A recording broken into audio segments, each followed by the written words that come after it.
La Gaitana Podcast.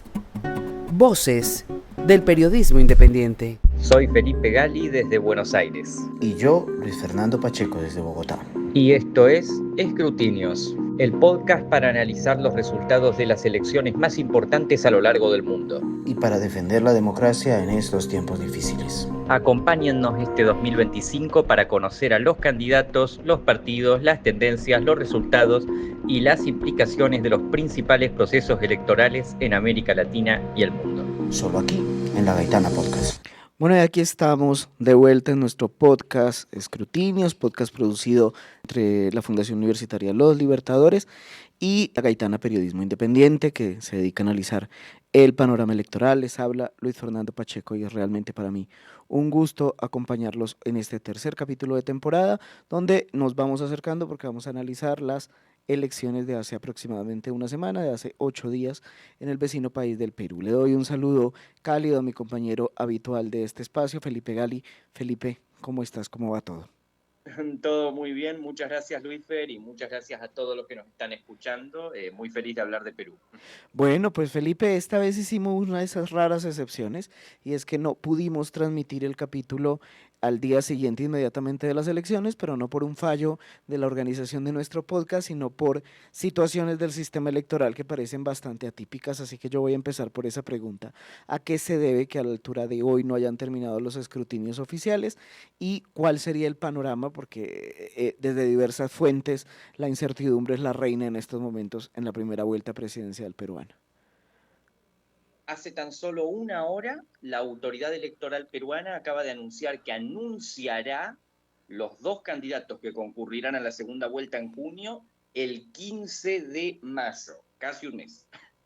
Falta todavía para que tengamos los resultados completos. Es incluso peor que no haberlo tenido la noche de las elecciones. Esto no se debe tanto al hecho de que no estén contado una buena cantidad de votos. Han contado el 93,59% de las mesas. El problema es que con ese 93,59%, ¿no? La candidata Keiko Fujimori lidera con un 17% de los votos, está ubicada primera y está garantizado su pase a la segunda vuelta, pero hay una pelea durísima por el segundo puesto y por ocupar el otro lugar en la segunda vuelta entre dos candidatos muy dispares, ¿no? Roberto Sánchez, de la coalición de izquierda Juntos por el Perú, y Rafael López Aliaga, de Renovación Popular, ¿no? Una fuerza de derecha populista, y exalcalde de Lima, que está peleando con Sánchez por el segundo puesto, ¿no? Hay una diferencia en este momento de 14.000 votos entre ambos. Falta contar todavía más de un 6% de las actas y hay un fuerte conflicto postelectoral en curso al respecto que ha paralizado, ¿no? El proceso electoral. Y bueno, y ahí ha provocado quejas, ¿no? De todos los sectores. Del lado de López Aliaga, denuncias de fraude directamente. Del lado de Sánchez, que parece que confía más en pasar a segunda vuelta, hay un poco más de calma. Pero bueno, en lo que se dirime ese conflicto electoral, Perú va a seguir en la incertidumbre. Y bueno, no nos olvidemos también que Perú está votando en un contexto de crisis política que ya tiene más de 10 años, ¿no? Desde hace casi 10 años que no han podido consolidar su gobernabilidad y han tenido en la última década hasta 8 presidentes. Sin ir más Felipe, lejos, están cursando su tercera presidencia de este periodo. Felipe, vamos a tratar de ir un poco despacio en tanta información y la primera que me preocupa es las elecciones se llevaron a cabo, si mis cuentas no me fallan, el 16 de abril. Si el órgano electoral ha dicho que anunciará a los dos ganadores el 15 de mayo, pues qué implicaciones esto tiene para el sistema democrático, sobre todo a raíz de la crisis de gobernabilidad que venías mencionando. Y ya luego pasamos, si te parece, a analizar a la ganadora, por lo menos de esta primera vuelta, y a los hipotéticos virtuales ganadores que la acompañarían en segunda vuelta. Bueno, en principio hay un clima de feroz confianza institucional en el Perú en este momento. Y prueba de eso es que el voto en blanco o anulado alcanzó una proporción muy alta. Voy a buscar ahora mismo los números exactos para que lo podamos evaluar. Sí, están ubicados los votos en blanco y anulados superaron a las opciones políticas, fueron las opciones más votadas si los ponemos juntos, más de 3 millones de votos en blanco o anulados contra 2,6 millones que obtuvo Keiko Fujimori, que es la candidata más votada. Hubo 2.200.000 votos en blanco, y eso ya te refleja que la sociedad peruana está bastante agotada, ¿no? Bastante irritada, no es para menos, con el panorama ingobernable que han tenido los últimos 10 años, ¿no? El desprestigio de las fuerzas políticas, de las instituciones, y a esto se suma este conflicto postelectoral por la posición del segundo lugar en la primera vuelta, que no hace más que empeorar esta situación. En la última semana hemos visto una serie de declaraciones encendidas por parte de López Aliaga, denunciando que le quieren hacer un fraude y amenazando a las autoridades electorales con un lenguaje bastante soez. Yo en ese sentido tampoco me voy a expedir, ¿no?, a decirte sí, hubo fraude, sí, hubo irregularidades. Claramente no tengo los medios para afirmar eso, no tengo las evidencias. La actitud de López Aliaga tampoco viene siendo la mejor, al punto de que ofreció $5.000 a cualquiera que denuncie fraude. En pocas palabras, estaría ofreciendo pagarle a funcionarios electorales por denunciar fraude.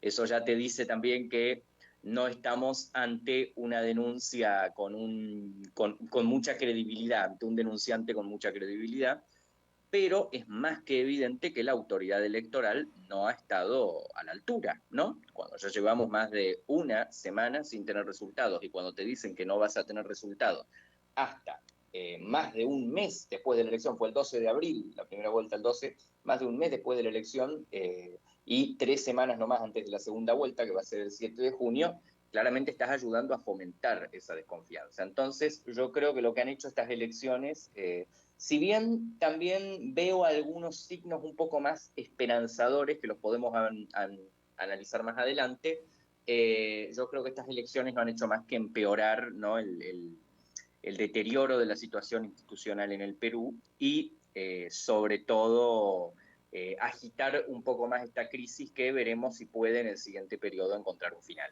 A lo anterior se suma que nos dices que sumados los votos nulos y los votos en blanco arrasaron, pero es que además hay un elemento a destacar, y es que estábamos frente a un tarjetón de 36, creo que eran los candidatos. 35 fórmulas presidenciales. En efecto, se trata de la elección con mayor cantidad de candidaturas en la historia de Sudamérica, y una de las más, de la mayor cantidad de candidatos en la historia. ¿No? Y en ese sentido, bueno, obviamente las quejas de siempre, no podés ver quién es tu candidato, es una elección muy confusa, el debate público está extremadamente fragmentado, porque una cosa además es tener muchos candidatos registrados, pero vos sabés que la gran mayoría son minoritarios, van a sacar menos de un 1% de los votos. Acá estamos hablando de algo que globalmente es muy inusual, que es que hasta el candidato que se ubicó en 7º lugar superó el 7% de los votos, que es algo extremadamente inusual, y que tuvimos 5 candidatos que superaron el 10%. Entonces ahí te habla de una atomización que también habla incluso más, ¿no?, que el número de candidatos respecto a lo fragmentada que está ahora mismo la sociedad peruana. Esto tiene mucho que ver con lo territorial, ¿no? Cuando vemos los resultados a nivel de las regiones, a nivel de las provincias, los departamentos peruanos, también te queda muy claro que cada uno de los candidatos estaba extremadamente restringido a sus posiciones de poder, ¿no? El fujimorismo, Keiko Fujimori, tiene su base sobre todo en la costa norte y en el área metropolitana de Lima, y también en algunas regiones del interior norteño del país, y ahí ha sido su base en todo momento, ahí fue su base en 2021 también. La izquierda antifujimorista, que es la que levanta a Roberto Sánchez, los grupos de izquierda y de extrema izquierda, que en su momento respaldaron a Pedro Castillo en 2021 y que ahora están queriendo volverse a colar a la segunda vuelta, tienen su base en el sur del país, en el sur rural, en las áreas más pobres del Perú. Y finalmente López Aliaga, por terminar entre los tres que están que tienen chances de llegar a ser presidente de Perú, si se quiere, tiene su base en Lima y solamente ganó ahí. Y sin embargo, con eso estaría peleando el pase a la segunda vuelta. Bueno, pues empecemos yo, si te parece, uno por uno. Yo creo que empecemos con la más conocida, que es precisamente la heredera Uh-huh. del exdictador Alberto Fujimori, Keiko, y hablemos un poco de dónde viene, de qué probabilidades o de qué esperaríamos si es que Keiko lograra vencer el fuerte antifujimorismo y convertirse en la segunda mujer en presidenta del Perú y la primera electa por lo menos democrática y directamente. Bueno, el fujimorismo es un fenómeno clave para entender la política peruana de los últimos 30 años, ¿no? Hay que entender que el Perú accedió a la democracia en 1980, que además fue el periodo democrático que vive desde entonces, suponiéndolo que hubo continuidad. Obviamente con Fujimori es difícil determinar eso, yo diría que no, pero ese periodo democrático fue además el primer periodo democrático de toda su historia. El Perú hasta 1980 no tuvo sufragio universal.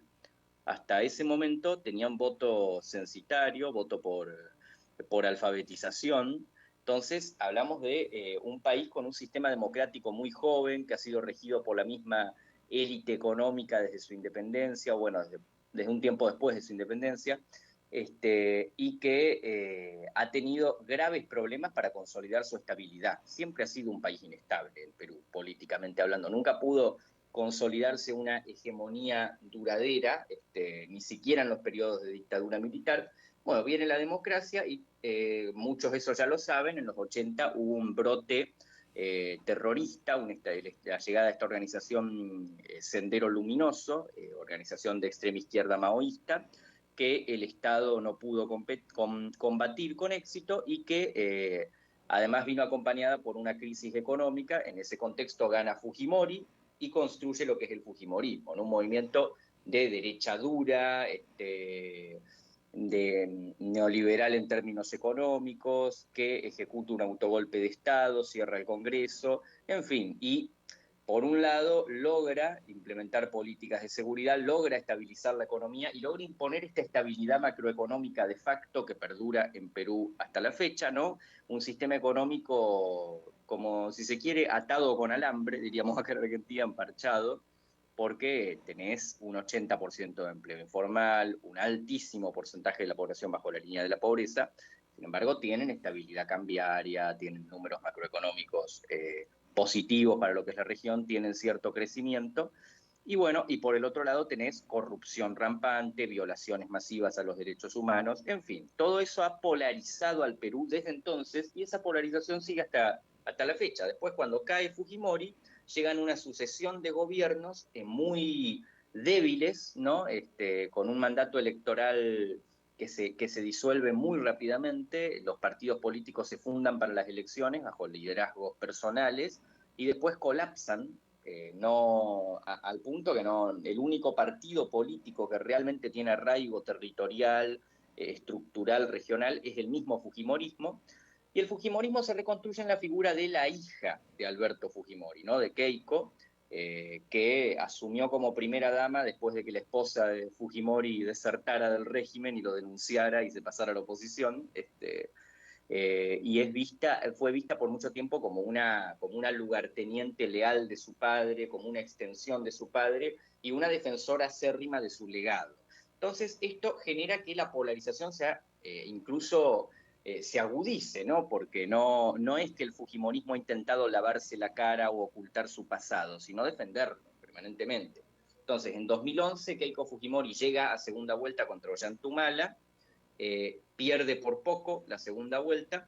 Después, para 2016, logra obtener un resultado histórico con un 40% en la primera vuelta y logra ganar la mayoría legislativa y pierde por muy poco, por 40.000 votos, la segunda vuelta contra Pedro Pablo Kuczynski, un candidato de centro, y ahí es cuando empieza la crisis política que ha perdurado en Perú hasta la fecha, porque Fujimori ganó el control del Congreso, que era algo que ningún partido había podido lograr hasta ese momento, pero no le había dado para alcanzar la presidencia. Entonces, desde el Congreso, el fujimorismo se lanzó a un boicot parlamentario permanente de los gobiernos que siguieron y a usar sus vínculos, ¿no? Con la élite económica que se fueron reconstruyendo poco a poco, con la élite mediática que estaban dañados pero se fueron volviendo a reconstruir, para voltear presidentes, para desestabilizar los sucesivos gobiernos que fueron pasando, para obtener puestos en esos gobiernos cuando fuera necesario para influir en ellos, y así es como comenzó el proceso de desangramiento institucional que vive el Perú actualmente. Y no es que el fujimorismo eso lo ha mirado desde afuera, ¿no? Ha sido una parte importantísima de esa crisis. Eso es lo que, por ejemplo, provocó que Keiko Fujimori cayera de ese 40% a un 13% en las elecciones de 2021. Provocó también en parte el ascenso de Pedro Castillo en las regiones, aunque ya se venía desde hacía tiempo esa rebelión por izquierda por parte de los sectores más postergados del sur, ya venía desde antes, pero con Pedro Castillo se agudizó y con la crisis, ¿no?, del periodo de la pandemia se agudizó. Y es por eso que el Perú ha estado tan inestable, ¿no?, los últimos 10 años. Después gana Pedro Castillo, se da un gobierno sumamente inestable que termina cayendo al año siguiente, asume Boluarte, y Fujimori colaboró con el gobierno de Boluarte, le aportó sostén parlamentario, fue una de sus principales aliadas. Entonces no es que ha estado mirando desde afuera, como dije antes, y eso es lo que también genera aún más rechazo, ¿no? Pasamos de un antifujimorismo muy arraigado a que exista un antiqueiquismo, pero también hay un fujimorismo muy arraigado y muy fuerte. Y es así, y el fujimorismo, a pesar de estar en esta situación, se ha ido recuperando en los últimos años. ¿Cómo lo ha logrado? Bueno, primero por el descontento con la inestabilidad permanente que al final termina haciendo que la gente ceda, ¿no? Hay gente antifujimoristas que te sostienen que Keiko ha desestabilizado deliberadamente el país, casi como castigo, ¿no?, por no haberla votado en 2016 y en 2021. Y entonces eso también ha generado la imagen como de, bueno, capaz si votamos a Keiko va a dejar de haber inestabilidad. Ese mensaje ha calado en algunos votantes. También está el aumento de la inseguridad, ¿no?, durante los últimos años, que le remonta a las retóricas de ley y orden que históricamente han sido bandera del fujimorismo. Y bueno, y en ese contexto es que Fujimori encara esta campaña con muchas mayores posibilidades, ¿no?, muchas mayores probabilidades. Por un momento parecía que López Aliaga, el polémico López Aliaga, que después lo vamos a analizar, iba a ser el que iba a quedar primero, terminó desplomándose en la última etapa de la campaña. Eso también le ayudó a levantar la Fujimori.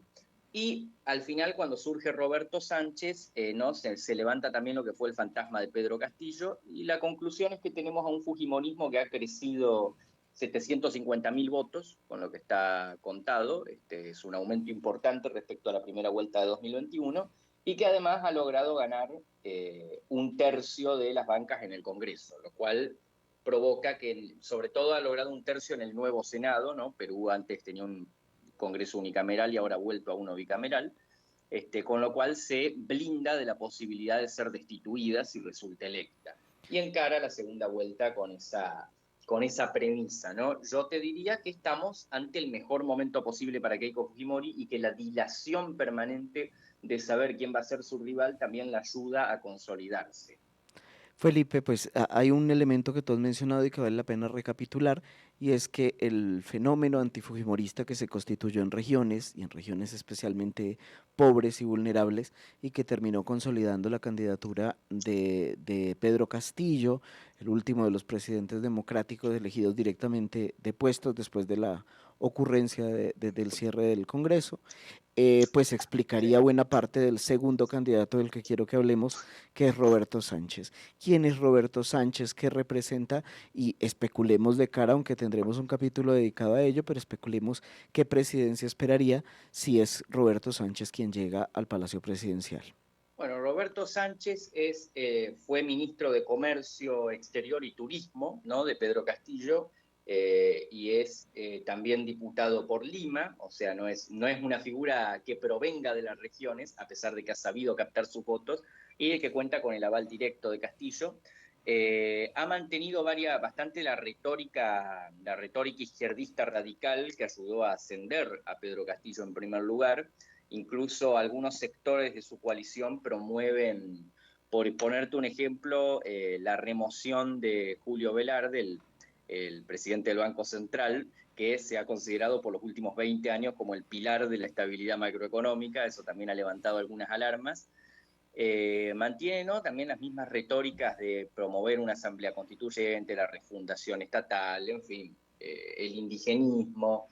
Y ha obtenido, como te dije antes, un sólido triunfo en lo que es el sur, ¿no? En las áreas más postergadas, y desde ahí está intentando colarse en la segunda vuelta. Yo te diría, también es destacable cómo su coalición, Juntos por el Perú, ha logrado sumar una base de escaños en el Congreso bastante alta, ¿no? No llega al tercio, pero con lo que son los grupos de centro-izquierda, como por ejemplo Ahora Nación, de López Chau, que se ubicó séptimo, que ganó 10 escaños, en fin, con una fusión de escaños con la centro-izquierda, quizá lograría llegar a un tercio, lo que implica también que si él pasara a segunda vuelta, lo más seguro es que el próximo gobierno tenga más chances de estabilidad, ¿no? Se entiende, incluso si es un gobierno que provenga de la izquierda, ¿no? Gracias a este nuevo Senado que prima más a las regiones, y las regiones interiores son precisamente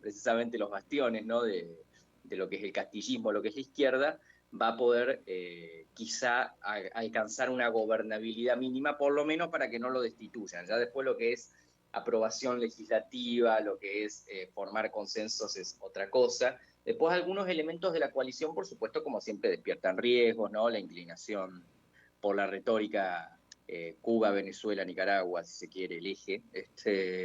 Lo que son incluso algunos sectores internos, como lo es Antauro Humala, que es parte de la coalición de Sánchez, que lidera el movimiento etnocacerista, que es un movimiento etnonacionalista que reivindica el imperio inca. Es bastante interesante, y creo que hasta daría para un capítulo Bastante completo hablar vintage. de lo que es. Pero bueno, incluso con algunas estéticas emulando al nazismo, pero adaptado a lo que son los incas, así que te harás una idea. Pero bueno, ese es uno de los candidatos que en este momento tiene chances. Es el que más chances tendría de ganarle a Fujimori, pero tiene en contra el hecho de que, bueno, sigue estando ahí el fantasma de Pedro Castillo, que puede espantar a algunos votantes más moderados. No hay que olvidar que Fujimori ha perdido las 3 segundas vueltas. El antifujimorismo, como te dije, está muy arraigado, se pudo articular contra ello una mayoría alternativa en 3 ocasiones, pero no hay que perder de vista que siempre perdió por muy pocos votos, o sea, 40.000 votos fueron sus últimas 2 derrotas. Entonces, el humor de cómo se despierte alguien en Lima el 7 de junio lo define todo. Así que yo diría que, reitero, como te dije antes, que Sánchez es el que más chances tiene de ser presidente si no es Fujimori, pero Fujimori en este momento es la que tiene más chances. Felipe, antes de pasar al tercero, tengo una duda breve y es por qué la obsesión de Sánchez ahora en campaña con destituir a Velarde si precisamente los círculos macroeconómicos de la región le auguran a él el éxito de que Perú sea un caos en materia política, pero que económicamente vaya bien. Es decir, ¿cuál es el argumento para remover a Velarde del Banco Central? En general es una cuestión de retórica, ¿no? Te hablan de neoliberalismo, de que el Banco Central impone trabas a la política social, en fin, que la autonomía del Banco Central no permite la concreción de determinadas políticas. Siempre se va por ese lado. Realmente no tiene una gran sustancia el discurso por ese lado. De todas formas, Velarde ya es anciano, ya está pronto a retirarse. Eso también ha sido explotado, ¿no? Por los medios, como que la necesidad es un gobierno moderado que colabore a la selección de un sucesor, ¿cómo se dice esto? Idóneo. Pero bueno, pasa más que nada por ese lado. Esas amenazas de independencia del banco me suenan muy familiares a estas regiones y a estos tiempos. Felipe, y vamos al tercero. Yo me preguntaba hace un par de días, cuando parecía que estaba mucho más consolidada los votos a favor de López Aliaga, qué habían hecho los peruanos para merecer una segunda vuelta entre dos candidatos que, si bien tienen personalidades distintas, pues uno podría decir que tienen la misma representación del espectro político. Y me parece sorprendente, sobre todo después de venir de una elección de izquierda como la de Castillo hace algunos años. Entonces, hablemos de este extraño personaje que es López Aliaga, y en el caso de que hipotéticamente fuera él quien llegara a segunda vuelta, pues ¿cuál sería el contexto de este segundo escenario? Bueno, López Aliaga representa una extrema derecha fundamentalista, o sea, es un fundamentalista cristiano. De hecho, ya fue candidato en 2021 y te hablaba de que se autoflagelaba seguido, o sea, o cuestiones de ese tipo. Es muy tendiente a hacer comentarios soeces y busca mucho prenderse a lo que es el fenómeno Javier Milei, Bolsonaro, en fin, identificarse con esa nueva derecha. si bien el fujimorismo en ese sentido ha sido muy hábil, porque ya es como un precursor, ¿no? Tiene muchas estéticas que son similares, López Aliaga lo que representa es como un intento de crear algo nuevo por ese lado. Y fue alcalde de Lima, elegido con una plataforma similar, una gestión relativamente gris, con muchas críticas que le han hecho por falta de cumplimiento de promesas, y que también han contribuido a limar, ¿no?, sus capacidades en esta campaña. Y sobre todo se le considera un representante de lo que es el centralismo limeño. Fuera de Lima se le considera así. Entonces, eso también la ha beneficiado a Fujimori, ¿no? Porque los intentos de López Aliaga de hacer campaña por afuera de Lima han absorbido algunos de los errores que históricamente cometía el fujimorismo. Un claro ejemplo fueron los intentos de López Aliaga, ¿no?, de concurrir, ¿no?, con esa actitud, como yo te digo, ley y orden contra los zurdos. Algunos de sus seguidores incluso recurren a retóricas abiertamente racistas, te digo, contra los que son de las regiones sureñas. Los serranos se usa mucho como término peyorativo por parte de algunos de sus partidarios. Entonces, bueno, el tipo va al sur a hacer campaña y se dan incidentes muy obvios, ¿no?, que le tiran piedras, le tiran cosas, lo hacen correr de lugares, y en ese sentido eso es lo que también lo ayudó, como que en un momento él aparecía remontado, aparecía arriba en las encuestas, más que nada beneficiado por el descontento con la inseguridad, ¿no?, el alza de los discursos de mano dura, y lo que se suponía era una garantía de que Fujimori no podía ganar, entre algunos votantes de derecha, pero todos esos abruptos en la campaña terminaron debilitando mucho su posición y precipitando su caída hasta la posición en la que se encuentra ahora, ¿no?, ganando solo en Lima y viéndose a muy poco de acabar afuera de la segunda vuelta. Él mismo se ha dedicado toda la semana a decir que le están haciendo un fraude a gran escala, insultando a las autoridades electorales y asegurando incluso que si llegase a pasar a la segunda vuelta, quizá la boicotee, porque no confía en el sistema electoral. Pero de lo que podemos estar seguros, yo te digo, es que es el único candidato que si llega a pasar a la segunda vuelta, yo voy a estar casi completamente seguro de que Keiko Fujimori le gana. Yo te digo porque el tipo no puede salir de Lima, como te dije antes, y Fujimori, aun cuando ella también es ampliamente detestada en el sur, ambos son ampliamente detestados en el sur, tiene el aparato del norte. Entonces, si hubiese una segunda vuelta entre Fujimori y López Aliaga, lo más seguro es que hubiera una abstención vía voto nulo, porque el voto es obligatorio, por voto nulo masiva en el sur, y que Fujimori terminase imponiéndose por aparato. ¿Y qué afectaciones tiene? Voy a cerrar este primer bloque con esa pregunta y vamos a una pausa institucional. ¿Qué afectaciones tendría que se repita el fenómeno de una avalancha de votos nulos superando a los dos candidatos que vayan a segunda vuelta? No, superar a los dos candidatos no creo que ocurra, más que nada porque ahí hablamos de que los votos se van a concentrar en torno a los dos candidatos. Después, López Aliaga, en caso de que pasara López Aliaga, también mucho más en caso de que pasara Sánchez, pero en caso de que pasara López Aliaga también, va a recibir algún voto antifujimorista. Hay muchos peruanos que votarían literalmente cualquier cosa frente a Keiko Fujimori, entonces no. Yo estoy seguro también de que va a haber una concentración de votos en torno a ambos candidatos que va a evitar que los votos nulos o en blanco sean los más votados. Pero sí puede afectar severamente la legitimidad del que salga electo, eso sin duda alguna.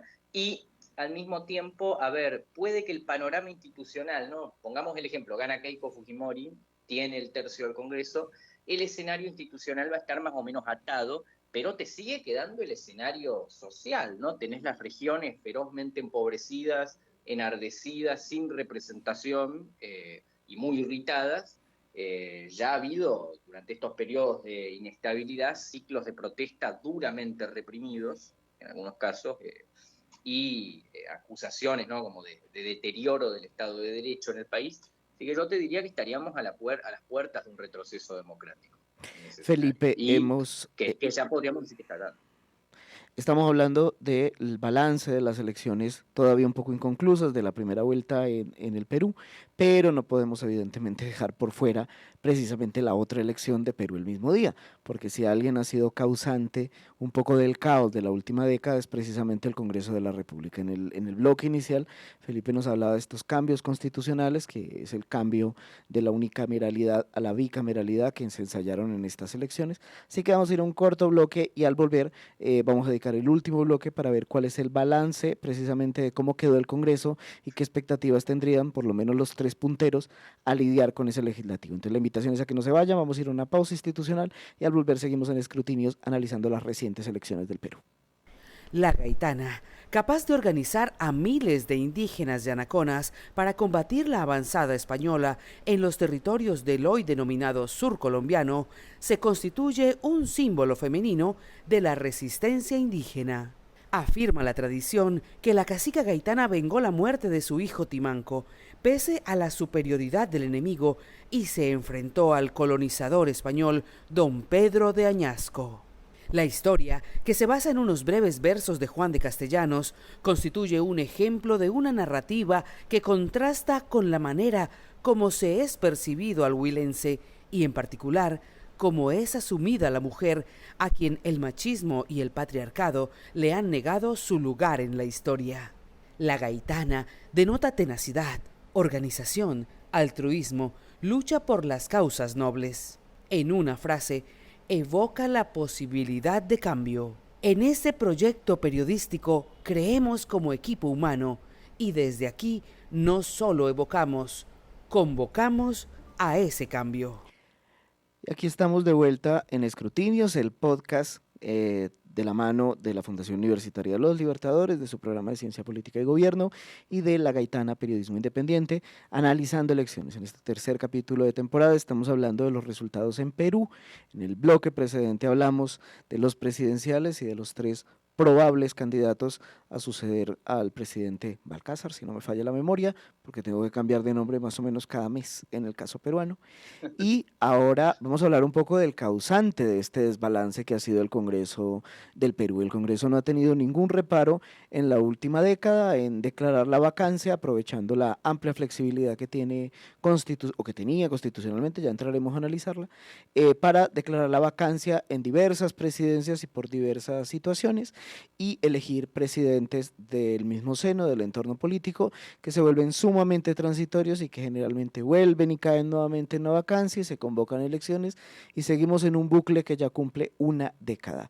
¿Cómo quedó el Congreso y qué escenarios hay para cualquiera de los candidatos en este siguiente periodo presidencial, confiando en que quien quiera que llegue lo termine?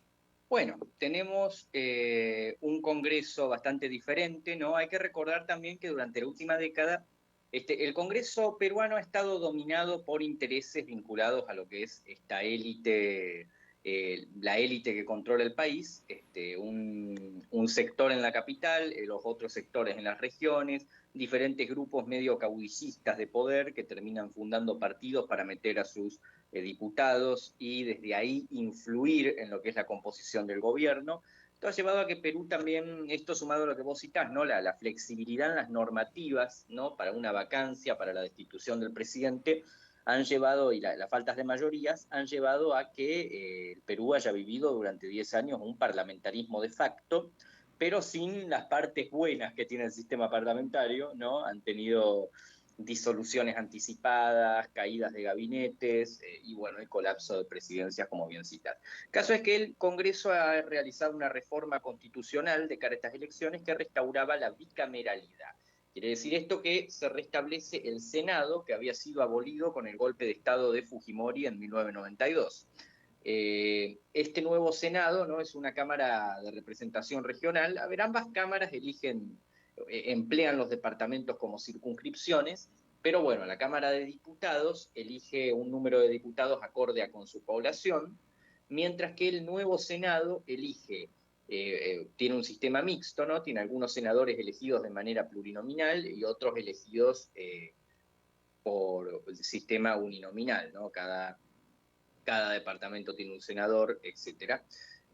Son 60 senadores y además tiene una barrera electoral que exige por lo menos un 4% de los votos, 5% de los votos para acceder a representación. Tenés que obtener ese porcentaje de votos a nivel nacional.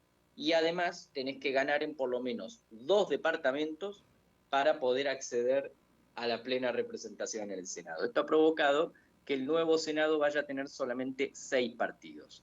Yo creo que hay que concentrarse más en esa Cámara porque ahora va a ser la que termine definiendo, ¿no?, las vacancias, ya que es tan pequeña y es tanto más sencillo, ¿no?, sumar un tercio de estas voluntades, 20, 21 senadores, que se vuelve más difícil realizar una vacancia. No imposible, pero sí más difícil. Fuerza Popular, el fujimorismo, ha obtenido 22 senadores, con lo cual ya se puede blindar perfectamente una vacancia. Juntos por el Perú, de Roberto Sánchez, ha obtenido 14 senadores, lo cual significa que tendría que negociar con 7 senadores para poder sumar un tercio y prevenir una vacancia. Es gracioso cómo estamos hablando de esto, no de cuánto necesitarían para aprobar una ley, ¿no?, sino cuánto necesitarían para evitar ser destituidos. Renovación Popular, el de López Aliaga, ha obtenido solo 8 senadores, con lo cual muy probablemente no podría evitar una vacancia, si ocurriese. El Partido Cívico Obras, del candidato Belmont, ha obtenido 5. El Partido de Buen Gobierno, del candidato Jorge Nieto, que obtuvo el 11% de los votos. Una de las grandes sorpresas de la jornada, era un candidato de centro moderado, ha obtenido 7 senadores y muy probablemente sería clave para cualquier negociación en caso de que ganase Sánchez.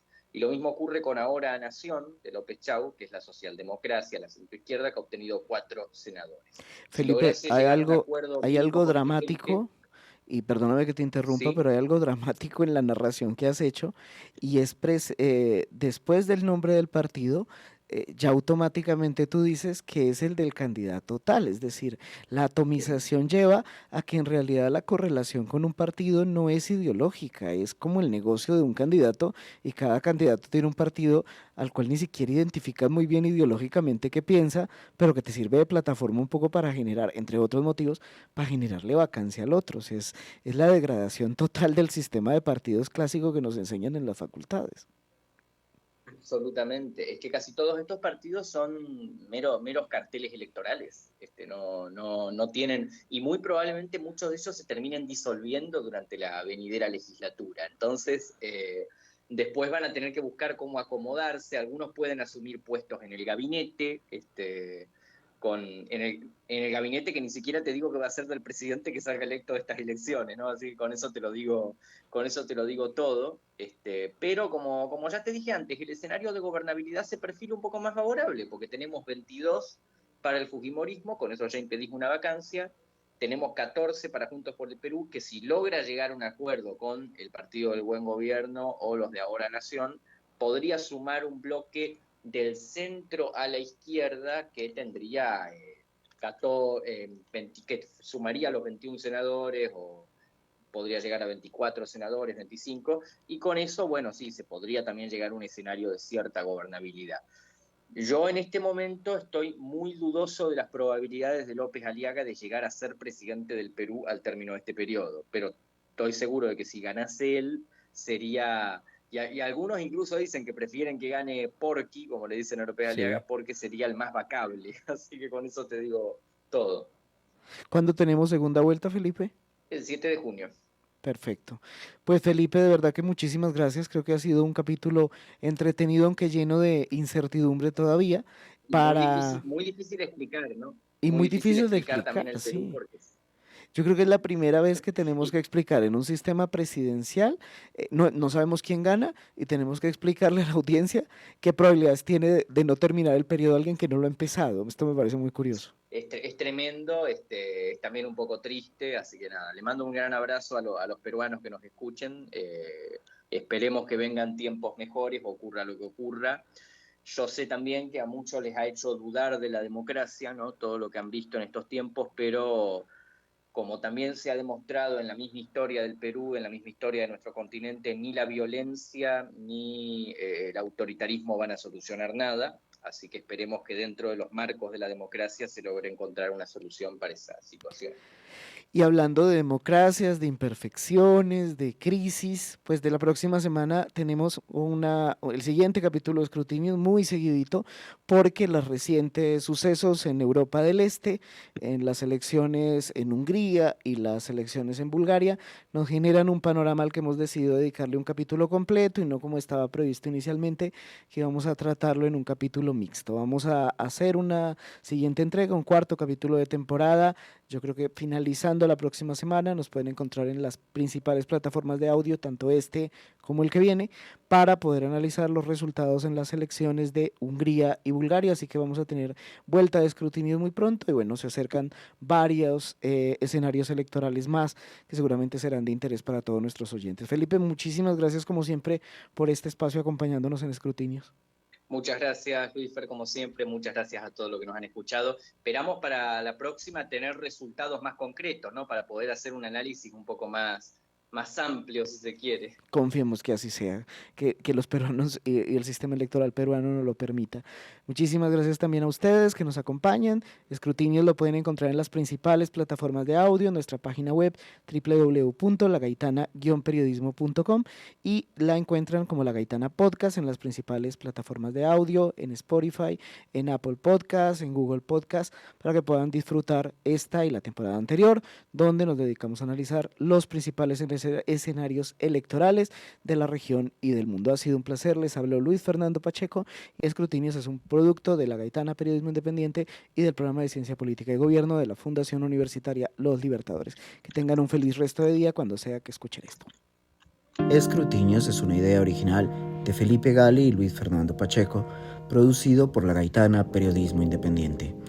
El diseño sonoro es de Ani Cortés, la edición es de Diego Achuri y la voz institucional de La Gaitana es de la poetisa Ana Patricia Collazos.